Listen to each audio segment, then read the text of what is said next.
Olá, terceiro ano, como estão todos? Espero que estejam bem. Bom, já terminamos acho que é o segundo bimestre, vamos entrar no terceiro, eu já nem sei mais. Disseram que o Natal foi adiado. As coisas das datas estão um pouco confusas. Bom, acabou o segundo bimestre agora, dia 30. Começamos um novo bimestre com um novo caderno 11. E eu espero que vocês já tenham buscado material a esse momento. Eu acho que sim. A nova apostila. E vamos começar agora com um novo tema, que é números complexos. Em algum momento, algum vídeo, eu cheguei a mencioná-los por alguma resolução de algum problema, mas eu não sabia que estava no programa.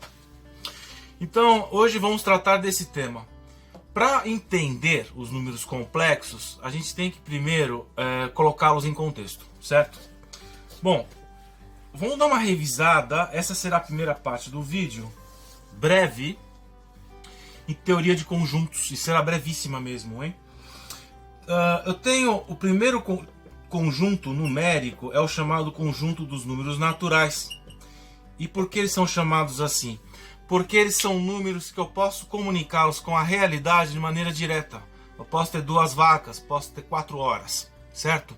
Os números naturais, eles entram diretamente com a realidade. Esses números são os primeiros que são definidos, são os mais primitivos, vou pôr dessa forma. Depois dos naturais surgem os números inteiros, que incorporam os números negativos. Menos 3, menos 2, menos 1, 0, 1, 2, 3 e assim sucessivamente.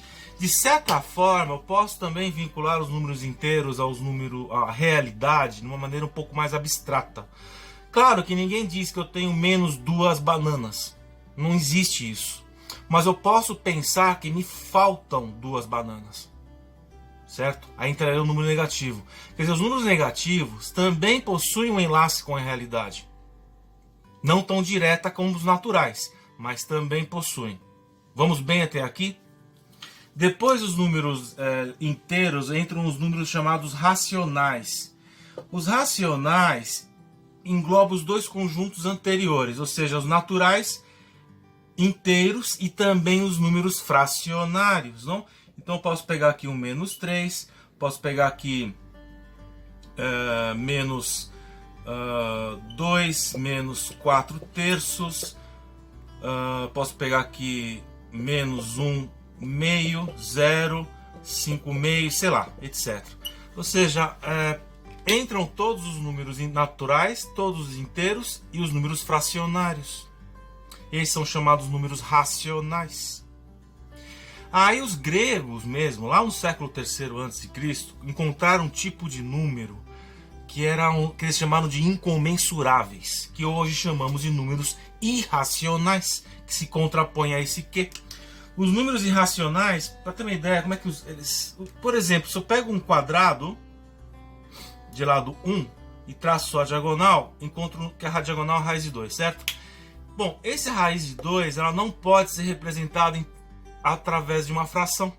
Você sabe que o raiz de 2 é 1,4, 1, e entra um montão de casas decimais. E não termina essas casas decimais, gente, vai embora. Eu não tenho como representar essa raiz de 2 a partir de uma fração.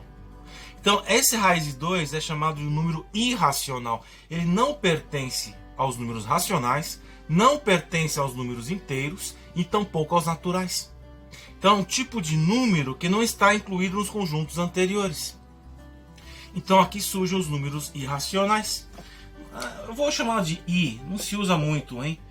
Os irracionais eu posso pôr raiz de 2, menos raiz de 2, posso colocar o número π, raiz de 6, claro, posso pôr menos raiz de 7 e assim sucessivamente, certo? São todos os números que não se incluem nos números racionais. Bom, o que a gente faz com isso? Bom, os números irracionais, veja que eles também se vinculam com a realidade. Quando tracei a diagonal do quadrado, por exemplo, é claro que vou fazer uma construção ou cálculo de uma área para construir algo em um terreno, pode surgir naturalmente uma diagonal. Porque os números irracionais nada mais são chamados assim em contraposição ao conjunto dos números racionais, no sentido que eu não posso expressá-lo através de uma fração. Bom, Então eu pego o número conjunto desses dois aqui, racional e irracional. Vamos pegar racional, união irracional e vai me gerar o conjunto dos números reais, que é todo mundo que está aqui atrás. Então os números reais vai entrar os negativos, vai entrar as frações, vai entrar as raízes quadradas, vai entrar e também os números irracionais, vai entrar o zero, vai entrar os positivos e assim sucessivamente. Quer dizer, é a união de todas as famílias. Tudo bem até aqui, gente? Bom, o que temos aqui então? O conjunto dos números reais, ele é a união dos racionais com irracionais. Então, ele engloba todos os tipos de números conhecidos. Menos números negativos, inteiros, os números naturais, que eu não deixei aqui, pode ser o zero, os fracionários, os irracionais, certo? E todos eles, de uma maneira ou outra, podem ser vinculados à realidade. Mas aí aconteceu que acho que isso vem desde a Arábia, cara. Não sei se é Oriente Médio. Estavam estudando álgebra. A álgebra aparece do Oriente Médio. Estavam estudando aí fórmula de Bhaskara. Você se lembra que aparece um delta? Então, o delta da fórmula de Bhaskara, não? E acontecia, por exemplo, vou pegar aqui, sei lá, eu tenho a equação ax ao quadrado, bx mais c igual a zero. Esse Bhaskara aí é todo um mistério, gente. Aqui, não? Acontecia às vezes que o delta é negativo. Todo mundo já sabe disso, certo? Ou seja, quando eu vou fazer a extração da raiz quadrada, se o delta é negativo, o que significa? Que não existe, não pertence aos números reais. Essa raiz quadrada negativa está fora desse conjunto. Então que se dizia que a resposta não existe. E a resposta é correta. Está bem dizer que não existe. Tal qual, porque nesses casos que eu tenho que a parábola não intercepta o eixo das abscissas. Tanto se a concavidade é para cima como para baixo. Então não existe um ponto de intersecção. Certo? Mas aí fica aquela coisa. Será que existe ou não existe? Bom, não existe. Mas por que não existe? Vamos fazê-lo existir, não? E vamos dar um nome para ele de imaginário. Deve ter sido algo parecido. Eles fizeram o seguinte. Vamos chamar a raiz quadrada de menos 1 de i. Ou seja, eu vou fazer i ao quadrado igual a menos 1. E vou chamar esse número de imaginário. Bom, dá para entender por que a letra i, né? Imaginário no sentido de irreal. Irreal no sentido que é um número que não tem comunicação com a realidade. Não tem como conectar esse número com a realidade. Como eu expliquei, o π tem conexão com a realidade? Tem. Basta fazer uma circunferência, ele aparece. Na pirâmide do Egito dizem que tem π para todo lado. Raiz de 2 tem conexão com a realidade? Tem. O menos 3/6 tem conexão? Já expliquei os números negativos. Eu posso pensar que me falta algo, certo? E com isso eu tenho a conexão da realidade com os negativos. Mas o menos raiz de 1 não tem conexão. Não tem como. Daí o imaginário. Certo? Essa igualdade é uma definição. Então eu vou definir que i é igual a raiz de menos 1. E a partir daqui eu vou criar um novo conjunto, que é chamado conjunto dos números complexos, que contém os números reais e também os números imaginários. Certo? E que vai englobar todos os números possíveis. Então aqui vai entrar os números inteiros negativos, os fracionários, vai entrar o zero, vai entrar os números irracionais, irracional, os números inteiros, e vai entrar os números raiz quadradas e números negativos. Tá certo? É o conjunto mais amplo. Então essa definição aqui que a gente vai trabalhar. Vou dar alguns exemplos sobre como é que funciona isso aqui, que é importante. Suponha que eu tenha a seguinte situação. Raiz quadrada de menos 5. Como é que eu posso trabalhar isso? Bom, sabemos que a raiz de menos 5 eu posso escrever como raiz quadrada de 5 vezes menos 1. Certo? E sabemos que eu posso escrever isso como raiz de 5 vezes raiz de menos 1. Raiz de 5 fica como está. E a raiz de menos 1, como eu acabei de mostrar, a raiz de menos 1 é igual a i. Então vou escrever aqui i. De modo que então que eu posso escrever que a raiz de menos 5 é igual a raiz de 5i. Importantíssimo deixar o i aqui, hein? Porque esse número é complexo, tá? Outro exemplo, suponha que eu tenha a raiz quadrada de menos 9. O que é isso aqui? É raiz de 9 vezes menos 1, que é igual a raiz de 9 vezes raiz de menos 1. Raiz de menos 1 é i. Raiz de 9 é 3, então isso aqui vai ser um 3i. Bem, antes de tomar os exemplos que vai finalizar a aula, deixa eu explicar outra coisa. Os números complexos, eles possuem 3 formas de serem escritas, e todos eles aparecerá a letra i, tá certo? Sempre recordando, i é raiz de menos 1. Definição, não tem demonstração isso. Alguém disse, vamos chamar i de raiz de menos 1. Por que 1? Porque o número 1 é o elemento neutro da multiplicação. Qualquer número multiplicado por 1 dá ele próprio. Então qualquer raiz quadrada de qualquer número negativo, eu posso extrair um menos 1 daí. Certo? Sei lá, raiz de menos π. Isso aqui vai ser πi, certo? Ou seja, vai ser π vezes raiz de menos 1. Eu posso sempre tirar o menos 1. O 0 é o elemento neutro da adição. O 1 é o elemento neutro da multiplicação. Por isso que escolheram o número 1 para representar o número complexo ou número imaginário. Bom, os números complexos eles podem ser escritos de 3 formas. Que é a forma algébrica, não vou escrever porque vamos ver as 3 de maneira assim detalhada. Não? Vamos pôr aqui. Tem a forma chamada algébrica, a forma geométrica e a forma trigonométrica. Eu não sei se no programa de vocês estão as 3. Eu sei que a primeira e a segunda sim estão, tá? Então, eu vou hoje apresentar a forma algébrica para vocês e vamos devagar, beleza? A forma algébrica dos números complexos, eu vou chamar um número complexo de Z. A letra Z de zumba, sei lá. Z é igual a A mais BI. Então eu dividi o número o complexo em 2 partes. A primeira parte, que é esse A, eu vou chamar de parte... Ai, isso tá horrível. Pera.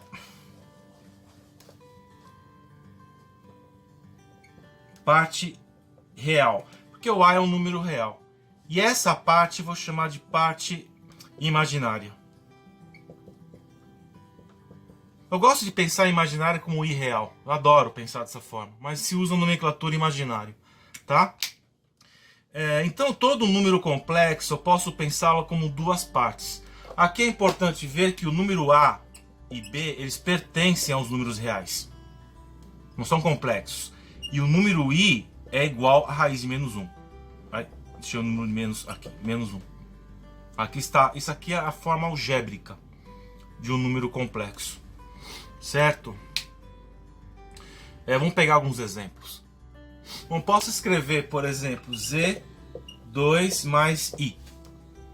Onde I é a raiz de menos 1. Parte real, parte imaginária. Posso escrever Z é igual a menos 3 mais 5I. Parte real, porque o número negativo pertence aos reais. Parte imaginária, onde o i sempre é igual a raiz de menos 1. Tá? Suponha z igual a 2i. A parte real é 0, não possui, e só possui parte imaginária. E é claro que se eu escrevo z igual a 4, já não é complexo. Ele perdeu a parte imaginária dele. Isso aqui é um número real. Certo? Agora se eu ponho 4, vamos pegar um aqui assim, menos i, por exemplo, agora sim é um número complexo. Porque tem a parte imaginária dele. Certo? Bom, e como é que isso acontece? Como que funciona? Então vamos voltar lá com os árabes, porque eu acho que essa história dos números complexos eu não pude investigar bem a origem. Eu achava que era século XIX, mas eu acho que talvez não. Estava lendo estava checando uma bibliografia, não terminei de ler, não tive tempo. Mas o rapaz que escreveu estava fazendo referências a Tartaglia e Cardano, que eu sei que são autores do século XVI. Eu preciso checar depois, mas não importa. Suponha o seguinte. Espera aí, aqui. Suponha que eu tenha essa equação. X ao quadrado menos 6x mais 10 é igual a zero, tá? Que era um tipo de resolução que estava assim, sendo trabalhada no século XVI. Como eu disse, a álgebra chega na Europa a partir de manuscritos árabes. Tem alguns que se interessam, traduzem para o latim e começam a trabalhar esse tema. E era X que eles usavam. Os árabes já usavam a letra X para representar a incógnita. É curioso isso. Quer dizer, não é coisa ocidental não, gente. Essa coisa vem do Oriente. Porque se chegou pelo Oriente Médio, está falando da desembocadura da Rota da Seda. Então é possível que isso aqui tenha vindo da Índia, incluso. Não se sabe, não se tem nenhuma informação sobre isso. Então vamos fazer a resolução disso. Delta vai ser igual a b ao quadrado menos 4ac, certo? Isso aqui é um 36. Isso aqui é um 40. Então o delta é menos 4. Aquela coisa que eu mencionei agora há pouco, né? O delta negativo. Então quando for fazer o x, vai ser menos com menos vai dar mais 6. Mais ou menos raiz quadrada, isso aqui vai dar menos 4 sobre 2, certo? Bom, aí não tinha solução, né? Dizia isso. Agora, se nós usarmos os números complexos, vai haver solução. Vamos primeiro tirar esse menos 4. O menos 4, vou fazer aqui embaixo, ó. O que é? É raiz de 4 vezes raiz de menos 1, certo? E raiz de 4 dá 2. E o raiz de menos 1 é i. Então isso aqui é um 2i. Então eu posso escrever assim, ó, x é igual a 6 mais ou menos 2i sobre 2. Maravilha! Certo? Deixa eu apagar aqui para pegar espaço. Então como é que fica? Simplifico por 2. Então x vai ficar 3 mais ou menos i e já. Ou seja, x' é igual a 3 mais i e x duas linhas é igual a 3 menos i. Veja a importância da forma algébrica de escrever os números complexos. Já pude solucionar uma coisa que não se resolvia antes.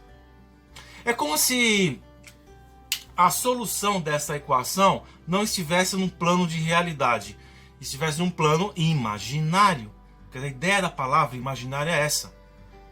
Tá certo? Essa é a solução dessa equação. Outro exemplo.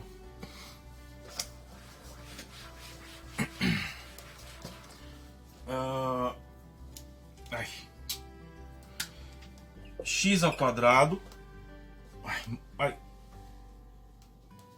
Já. Mais 2x mais 3 é igual a 0. Bom, vamos resolver. Delta b ao quadrado, 4, menos 4ac dá 12. Isso aqui dá menos 8, certo? Então x vai ser menos 2, mais ou menos raiz de menos 8 sobre 2. Bom, vamos resolver o menos 8. Raiz de menos 8, o que é? Raiz de 8 vezes raiz de menos 1, certo? Raiz de 8, fatorando, é um 2 ao cubo, certo? Então vou escrever um 2 raiz de 2, i. Então como é que fica isso aqui? Vai ficar x igual menos 2, mais ou menos 2 raiz de 2i sobre 2. Simplifica por 2, o x vai ficar menos 1, mais ou menos raiz de 2i. Ou seja, a resposta x' é menos 1 mais raiz de 2i. E x duas linhas, menos 1 menos raiz de 2i. Forma algébrica dos números complexos. É difícil? Bom, está começando o tema. Não dá para ver muita coisa ainda. Mas o que vocês têm que saber para a atividade, que vou passar alguns exercícios da própria apostila, para vocês brincarem com esses conceitos, para que vocês, mas não é brincar, quando digo brincar, eu estou falando familiarizem-se com eles, para que não se assustem com o que virá depois. Tá certo, gente? Eu vou parar por aqui, acho que com isso é suficiente. Então o que é importante para essa parte do curso é essa definição aqui, i raiz de menos 1. Isso aqui é o que vocês vão usar todo o tempo. Tá? Isso eu quero, posso escrever i ao quadrado igual a menos 1 também. Quer dizer, isso aqui vamos usar um pouco mais para frente. Mas isso aqui é mais importante. e saber escrever precisamente uma resolução de um problema na equação de Bhaskara com delta negativo e saber escrever as raízes na forma algébrica dos números complexos. É isso que vocês têm que saber. Belezinha, gente? É isso que eu queria dizer hoje. Espero que vocês tenham um bom fim de semana. Se tiver algum problema, alguma dúvida com esse tema, busquem-me. E até a próxima, então. Tchau.